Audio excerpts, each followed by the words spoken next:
Hello everyone, welcome to Veer Sena Force Academy. Let's start. আজ আমরা এমন একটা ড্রোন নিয়ে কথা বলবো যেটা নিয়ে এর মধ্যেই কিন্তু প্রতিরক্ষা মহলে রীতিমতো শোরগোল পড়ে গেছে। ভারত রাশিয়ার খুব কাছের দেশ বেলারুশের কাছ থেকে বেশ গোপনে একটা নতুন জেট চালিত কামিকাজে ড্রোন সংগ্রহ করেছে, আর সেটার নাম হল বারকুট বিএম। এর মধ্যেই কিন্তু একে সাউথ এশিয়ার গেম চেঞ্জার বলা হচ্ছে। আর এই একটাই পদক্ষেপ পাকিস্তান আর চীনের মিলিটারি প্ল্যানারদের কপালে কিন্তু চিন্তার ভাঁজ ফেলেছে।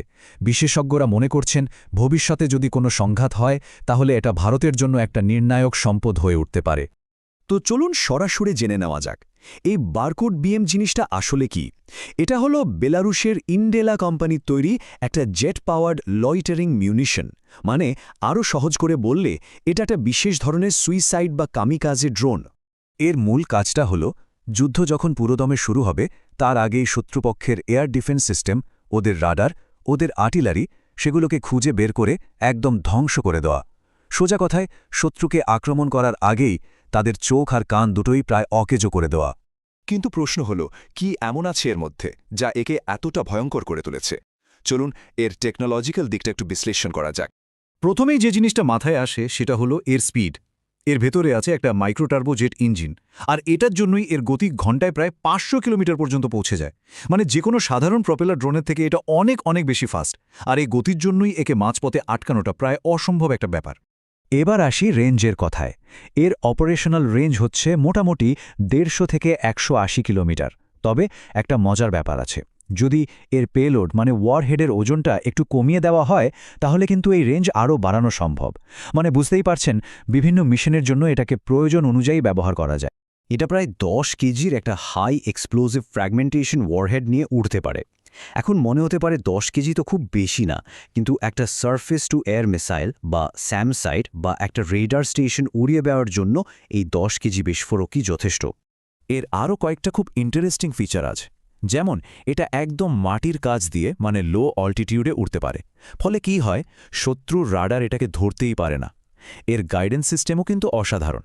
জিপিএস আর আইএনএস তো আছেই, তার সাথে আছে ইলেকট্রো অপটিক্যাল আর ইনফ্রারেড সিকার, মানে দিন হোক বা ঘুটঘুটে অন্ধকার রাত টার্গেটে একদম নিখুঁতভাবে হিট করবেই। আর সবচেয়ে বড় সুবিধার কথা যদি বলি সেটা হলো এর পোর্টেবল ক্যাটাপোল্ট লঞ্চার, মানে এটাকে পাহাড়, জঙ্গল বা যে কোনো গোপন জায়গা থেকে ঝটপট লঞ্চ করে দেওয়া যায়। তো এত কিছু শোনার পর একটা প্রশ্ন স্বাভাবিকভাবেই মাথায় আসবে। বাজারে তো আরও অনেক নামকরা ড্রোন আছে, যেমন ধরুন তুরস্কের বায়রাক্তার TB2 বা ইরানের শাহেদ 136। সেগুলোর তুলনায় এই বারকুট বিএম ঠিক কতটা আলাদা? দেখুন, এখানে একটা বড় পার্থক্য আছে। বায়রাক্ট TB2 হল একটা কনভেনশনাল ড্রোন যেটা নজরদারি আর স্ট্রাইকের কাজ করে। এর ইঞ্জিন প্রোপেলারের আর গতিও বেশ কম। অন্যদিকে ইরানের শাহেদ 136-এর কনসেপ্টটা আবার একদম আলাদা। ওটা খুব স্লো, আর এর আসল শক্তি হল সংখ্যায়, মানে একসাথে ঝাঁকে ঝাঁকে অ্যাট্যাক করা। কিন্তু বারকুট বিএম এটা এদের কারোর মতো নয়। এটা হলো একটা স্পেশালিস্ট, একটা জেট চালিত হাই স্পিড কিলার, যার একটাই লক্ষ্য শত্রুর এয়ার ডিফেন্স সিস্টেমকে ধ্বংস কর। তাহলে আসল কথায় আসা যাক, এই ড্রোনটা ভারতের হাতে আসায় কৌশলগত দিক থেকে ঠিক কি কি সুবিধা হচ্ছে, আর ভারতের যে মিলিটারি ডকট্রিন তাতে এটা কী ধরনের পরিবর্তন আনতে চলেছে? বিশেষজ্ঞরা মূলত 3টে বড় সুবিধার কথা বলছেন। 1 নম্বর, এটা ভারতকে একটা ফার্স্ট স্ট্রাইক ক্যাপাবিলিটি দিচ্ছে, মানে নিজেদের ফাইটার জেট আকাশে ওড়ার আগেই শত্রুর এয়ার ডিফেন্সের ছাতাটা ভেঙে ফেলার ক্ষমতা। 2 নম্বর, এটা একটা লো কস্ট হাই ইম্প্যাক্ট অস্ত্র, মানে একটা বহুমূল্য ফাইটার জেট আর পাইলটের জীবনের ঝুঁকি না নিয়েই এই ড্রোন দিয়ে শত্রুর বড় সড়ক ক্ষতি করা সম্ভব। আর 3 নম্বর, এর ডিজাইনটাই করা হয়েছে বিশেষভাবে চীন আর পাকিস্তানের কথা মাথায় রেখে।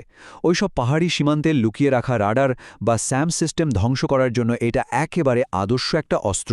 তো সব মিলিয়ে যদি দেখি, এই বারকুট বিএমের ভারতীয় আর্মিতে অন্তর্ভুক্তি কিন্তু দেশের ভবিষ্যৎ যুদ্ধ কৌশলে একটা নতুন মাত্রা যোগ করতে চলেছে।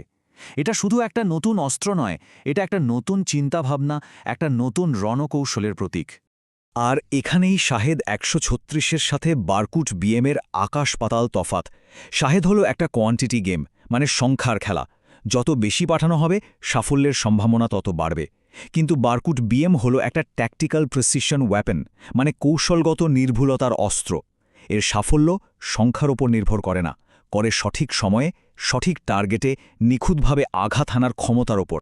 কাজেই এটা এখন একদম পরিষ্কার যে বারকুট বিএম ভারতের জন্য শুধু একটা নতুন কেনা অস্ত্র নয়, এটা ভারতের নেক্সট জেনারেশন ওয়্যারফেয়ার স্ট্র্যাটেজির একটা অত্যন্ত গুরুত্বপূর্ণ অংশ হয়ে উঠতে চলেছে। এই ড্রোনটা যে ভারতের কৌশলগত ক্ষমতাকে এক লাফে অনেকটা বাড়িয়ে দেওয়ার সম্ভাবনা রাখে, সে বিষয়ে কোনো সন্দেহ নেই। Thank you for watching. See you in the next video.